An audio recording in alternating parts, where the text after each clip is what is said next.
আমাদের প্রায় এখন ৮০টা গরু রেডি আছে। তো এই ৮০টা গরু আপাতত আমরা সেল করব ইনশাল্লাহ। আর পাশাপাশি যদি কারো প্রয়োজন হয় তাহলে ইনশাল্লাহ আমরা কিছু কালেকশন করে আমরা দেব, যদি এটা খুব বেশি প্রয়োজন হয়। খামার করার স্বপ্নটা প্রথমত আমি দেখেছিলাম হচ্ছে শখের বসে।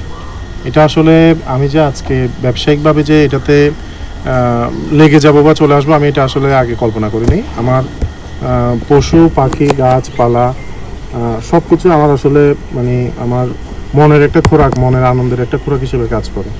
তো এই মনের খোরাক হিসেবে কাজ করতে গিয়ে আমি যখন আমার ব্যবসা প্রতিষ্ঠানে সময় দিতাম, তো মাঝখানে আমি আসলে ঘুরতে যাওয়ার বা কোথাও একটু সময় কাটাবো এই সময়টুকু আমি পাইতাম না। তো আমার ফ্রি টাইমটা আমি মাইন্ড ফ্রেশ করার জন্য আমি চিন্তা ভাবনা করলাম যে আমি কয়েকটা গরু পালি, একটু মাঝে মধ্যে গরুটার খামারে গিয়ে একটু মাইন্ড ফ্রেশ করবো। তো ওই চিন্তা ভাবনা থেকে আমি প্রথমে 3টা গরু কিনি। সেই 3টা গরু থেকে আমি প্রথমবার কোরবানিতে আমি আলহামদুলিল্লাহ 55,000 টাকা লাভ করি। সেই 55,000 টাকা লাভ আমাকে একটা স্বপ্ন দেখায় যে আমাকে দিয়ে হয়তো একটা খামার হইতে পারে বা একটা খামার আমি হয়তো করতে পারবো ইনশাল্লাহ।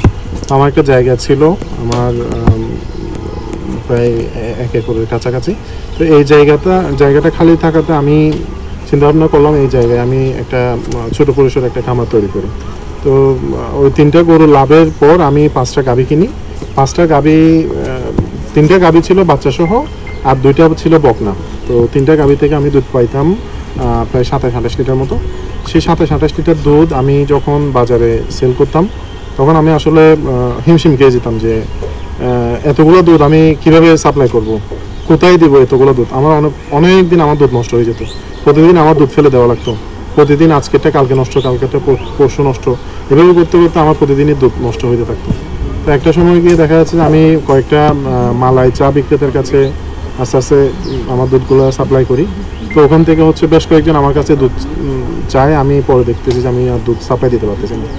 তো আস্তে আস্তে আমার এভাবে চাহিদাটা বাড়তে থাকে। আর আমিও আমার সন্তানের প্রতি আমার আসলে যথেষ্ট আন্তরিকতা আছে। আমার ছেলেরাও আন্তরিকতার সাথে কাজ করে, কথাবার্তার মাধ্যমে চলে, এটাতে আমি খুশি।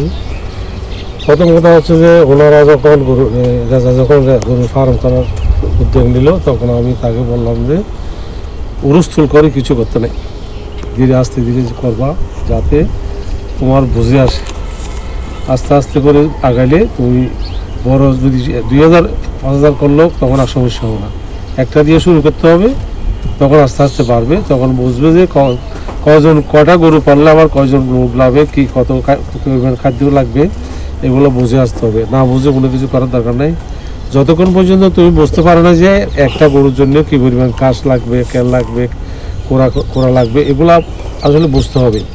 কতগুলা দুধ পাইলেই তোমার ডেইলি ইনকামের উপরে তুমি চলতে পারবা, এই ব্যবসাটা টিকতে থাকবে, এগুলো তোমাকে খেয়াল রাখতে হবে। এগুলো পরামর্শ ইনশাল্লাহ দিছি, আলহামদুলিল্লাহ এই পরামর্শ সেই মেনে চলতেছে।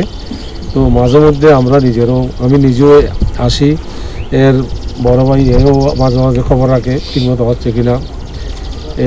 এছাড়াও আমি বাইরেও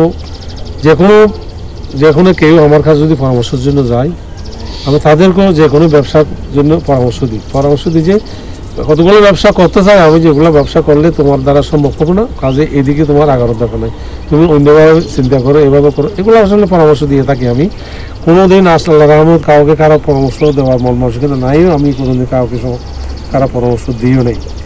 যাও, আমি দোয়া করি আমার ছেলেদেরকে এবং যারা উদ্যোক্তা আছে তাদেরকে দোয়া করি, আলহামদুলিল্লাহ আল্লাহ তাদেরকে সুন্দর মন মানসিকতার মাধ্যমে কাজগুলো যাতে চালিয়ে নিতে পারে এবং সুন্দর পরিবেশে এগুলা সঠিকভাবে সঠিক রাস্তায় চলে এবং উন্নতি করে চলতে পারে। আমি দোয়া করি আল্লাহ তাদেরকে সবাইকে কামিয়াব করুক, আলহামদুলিল্লাহ।